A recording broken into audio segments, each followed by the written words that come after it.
I'm using trash, simple tools, and techniques to make dollhouse miniatures. For my first bit of trash, I'm using this Dollar Tree glue stick that was dry from day one. This is a great base for making a marble display column. For some texture, you could peel the top part off of a piece of cardboard, but I'm using this corrugated paper I received for free in some packaging. This will look like the vertical grooves you see in a carved column. I cut a piece that fits perfectly around my glue stick, and now I'm attaching it using some double-sided tape. This is some really sticky stuff, so I'm using some of the backing material to trim it so my scissors don't get as gummed up. You could also use a self-curing mat and a craft blade to cut it flat against the table. After peeling off the protective coating, I have extremely sticky double-sided tape I can easily stick to my glue stick. I prefer this over glue because there's no wait time for drying and there's an instant strong hold. This stuff will not come off, so I do wish I had paid a tiny bit more attention because my lines are very slightly off kilter. Now I'm creating detail at the top and bottom using cereal box material. You can use any chipboard from food packaging, but I'm using these strips I got from a Bentley House Minis kit. My strip was a bit too wide, so I cut about an 1/8 inch off, and I'll use that some other time. I'll be adding this piece to the top and bottom of my column, and I want to make sure all of my seams align on the back. I currently do not have a functioning hot glue gun, or that's what I would have used, but since I don't have that option, I used Beacon 3-in-1 acetone-based glue. To give this an even stronger hold, I'm adding some wood glue to all of the corrugation around the top. To create a round carved detail, I'm using this piece of rope from a gift tag. I couldn't untie it to save my life, so I cut the knot off, glued it to the top and bottom, and now I'm repositioning it to make sure there's an equal amount of cereal box show. Again, I lined the seams up at the back, and now I'm adding wood glue to the entire column to give it a very hard, smooth finish. This will help quite a bit when it comes to filling in the braided texture of my rope. The wood glue will also give this paper column a more stone-like finish. I didn't add quite enough, so when it dried there were still gaps, but you could also fill the top and bottom corrugation. While that dries, I'm shopping my stash to make a miniature modern vase. I decided to use this wooden bead and this tire cap cover, but I completely forgot, and instead I ended up gluing on the small white cap instead. I couldn't find my super glue at the time, so I attached the wooden bead and the plastic cap using some paper towel and glue.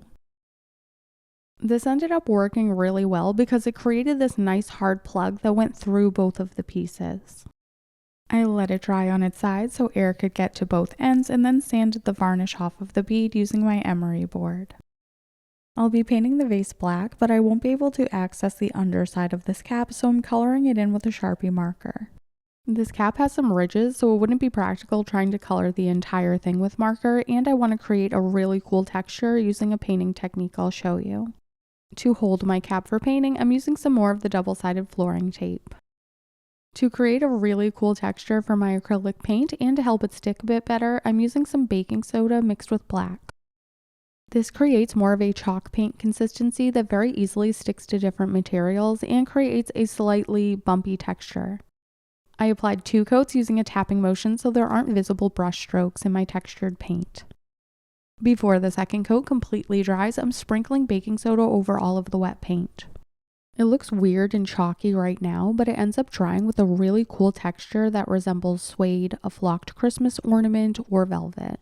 I left this to dry for a couple of hours. This cheap, crappy brush is one of those that leaves bristles behind in the paint, but it's great for this application because it can sweep away the baking soda without disturbing any of the texture. This texture looks so much like velvet. I'd love to try this on a faux fabric furniture piece. I dried some used coffee grounds in the microwave because I didn't plan ahead and mixed them with glue to make the dirt. So I have the pot filled with dirt, but I need the plant itself, so I'm starting out by using some watered down glue and string. I'm doubling up my sewing thread by twisting it and then pulling it through the glue. The glue will stiffen it and help it hold its shape. I'm making a long flowing plant, so I'm using some plastic paintbrush handles and a cap to create a jig.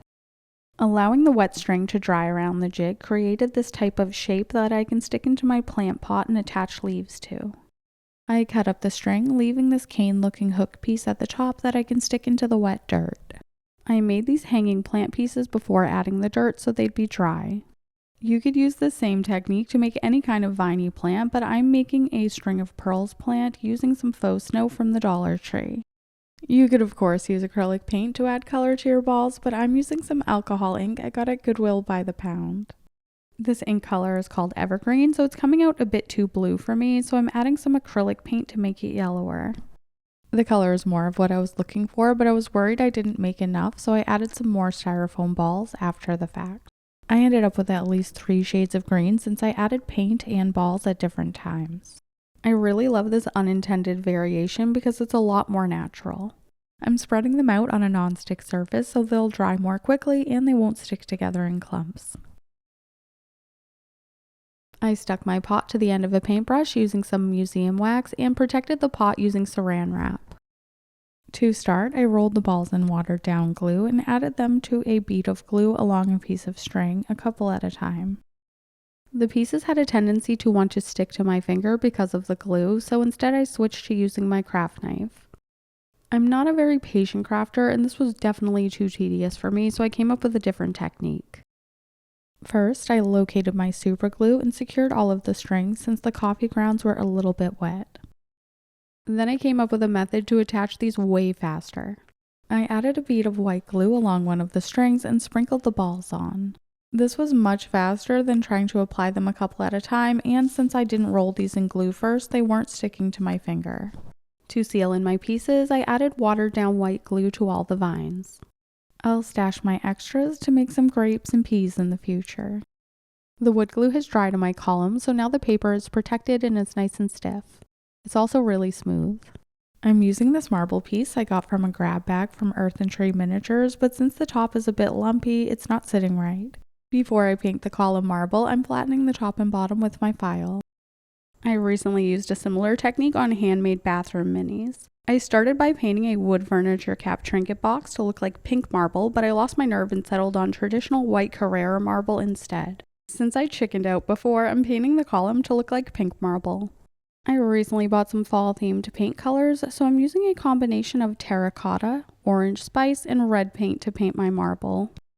After giving the column 2 coats of white paint, I'm adding a thin line of red paint. I'm adding this line while the underlying white paint is still wet, so it kind of blends. I'm softening the line and feathering it out using some more white paint on a really small brush. This teeny brush isn't doing the trick on such a large scale, so I'm using a bigger brush to feather the line. To make it look like this is carved from one chunk of marble, I'm making sure to continue the lines from the top and the bottom instead of stopping them on that detail. For warmth and dimension, I added the warmer paint colors and some gold accents and covered the entire thing with diamond glaze. The diamond glaze creates a shiny, hard finish kind of like resin, which really makes it look like stone. Since you enjoyed this video, consider joining my Patreon either as a free member or as a paying member for $3 a month. Check out this video next to watch me make mini plants out of paper. The spider plant is my favorite.